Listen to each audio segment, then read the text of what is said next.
ஆண்டவராகிய இயேசு கிறிஸ்துவின் நாமத்தில் காலை வாழ்த்துக்கள். இன்றைய மன்னா, மனம் திரும்புங்கள், அப்பொழுது பிழைப்பீர்கள். எசேக்கியேல் 18:32. அந்த வசனம் அதிகாரம் முழுக்க நீங்கள் வாசித்து பார்த்தீங்கன்னா, ஆண்டவர் எச்சரிப்பு கொடுக்குறாரு இஸ்ரவேல் வம்சத்தாருக்கு. ஏன்னா அவங்களுடைய வழி ஆண்டவருடைய வழி செம்மையாய் இருக்கவில்லை என்று சொல்லி தெரியுது. இஸ்ரவேல் வம்சத்தாரோ ஆண்டவருடைய வழி செம்மையாய் இருக்கவில்லை என்கிறார்கள். இஸ்ரவேல் வம்சத்தாரே, என் வழிகள் செம்மையாய் இராதோ, உங்கள் வழிகள் அல்லவோ செம்மையாய் இல்லாதது இருக்குது, ஆண்டவருடைய வழியே செம்மையாய் இல்லை அப்படின்ற மாதிரி அவங்க சொல்கிறாங்க. அப்போ என்னுடைய வழி செம்மையாய் இல்லையா, உங்களுடைய வழி தான் செம்மையாக இருக்குதுன்னு நினைக்கிறீங்களா?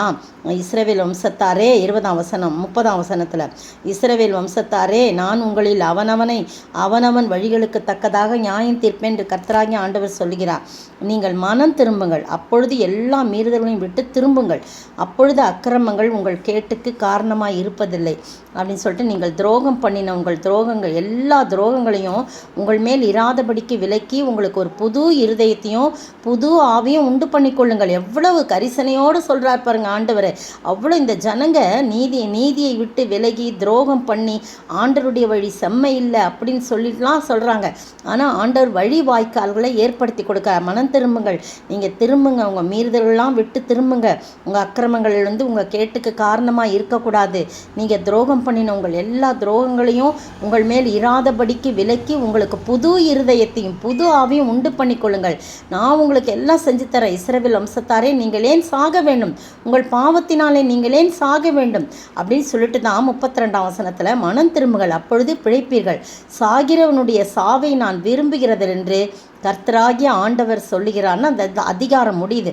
பார்த்தீங்களா? நீங்கள் ஏன் சாகணும்ப்பா, நீங்கள் சாக வேண்டாம், உங்களுடைய துன்மார்க்கத்தில் நீங்கள் சாகக்கூடாது, நீங்கள் பிழைக்கணும், நீங்கள் பிழைக்கிறது தான் எனக்கு பிடிக்கும். பாருங்கள், சாகிறனுடைய சாவை நான் விரும்புகிறதில்லை, நீங்கள் மனம் திரும்பிட்டா பிழைச்சிருவீங்கன்னு நான் உங்களுக்கு சொல்கிறேன். புது இருதயத்தையும் புது ஆவியும் உண்டு பண்ணுங்கள், உங்களுக்கு நான் அதை உண்டு பண்ணி தருவேன் அப்படின்னு சொல்கிறார். இப்போ இதெல்லாம் கேட்கும்போது உங்களுடைய வாழ்க்கையிலும் என்னுடைய வாழ்க்கையிலும் இதுவரைக்கும் நாம் அப்படி ஆண்டவரிடத்தில் துரோகமோ அவருக்கு விரோதமான காரியமோ ஏதாவது ஒரு விஷயத்தில் நம்ம செஞ்சுருப்போம்னா, இந்த நாளிலே அவர் சொல்கிறார், மனம் திரும்புங்கள், அப்பொழுது பிழைப்பீர்கள், சாகிறனுடைய சாவை நான் விரும்புகிறதில்லை என்று சொல்கிறார். நம்ம துன்மார்க்கத்தில் மறிச்சோன்னு சொன்னால் அடுத்த செகண்ட் எங்கே போவோம்? எல்லுக்கு தான் போவோம் இல்லையா? ஆனால் ஆண்டவர் அப்படி விரும்பலை. நம்ம எல்லாம் பரலோக ராஜ்யத்தின் பிரஜைகளாய் மாற வேணும், நம்மெல்லாம் ரட்சிக்கப்படணும், அவருடைய ரத்தத்தினாலே கழுவு பண்ணணுன்றதுக்காக தான் அந்த கல்வாரி சிலுவையிலே நமக்காக ஜீவனை கொடுத்தார் அல்லவா? பாருங்கள், அந்த இரத்த வெள்ளத்தில் நம்ம மூழ்கி திளைக்கும் போது ஆண்டவர் நம்மை ஆசீர்வதிக்கிறவராய் இருக்கிறார். ஒவ்வொரு நாளும் ஆண்டவருடைய சமூகத்தில், ஆண்டவரே என்னை நீரே ரட்சிங்க, அப்படியே ரத்தத்தினாலே கழுவுங்க, நான் மனம் திரும்ப ஆசைப்படுகிறேன், என்னை நீர் திருப்புங்க ஆண்டவரே, நான் பிழைக்கணும் ஆண்டவரே, இந்த என்னுடைய பாவ துன்மார்க்கமான வாழ்வின் நிமித்தமாய் நான் சாகக்கூடாது, அந்த சாவை நீர் விரும்புகிறது என்று சொல்லி ஆண்டவரிடத்தில் நாம் கேட்கும்போது ஆண்டவர் நல்ல ஒரு புது இருதயத்தையும் புது ஆவையும் உண்டு பண்ணி நம்மை ஆசீர்வதிக்க காத்து கொண்டிருக்கிறார். அந்த ஆண்டவரிடத்தில் நம்மை ஒப்படைப்போமா? ஜெபிப்போம். குருசே ஆசிக்கெல்லாம் ஊற்றாம் வற்றா ஜீவ நதியாம், துங்கரத்த ஊற்றில் மூழ்கி தூய்மையடைந்து மேன்மையாகினேன், விந்தை கிருஸ்தேசு ராஜா, உந்தன் சிலுவையன் மேன்மை, உந்தன் சிலுவையன் மேன்மை.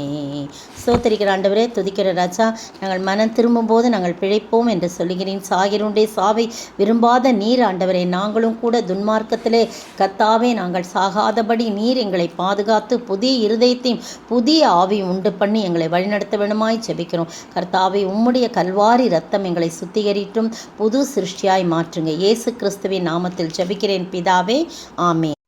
நேற்றைய பதில் பெத்சாயிதா. மார்க்கு 8:22.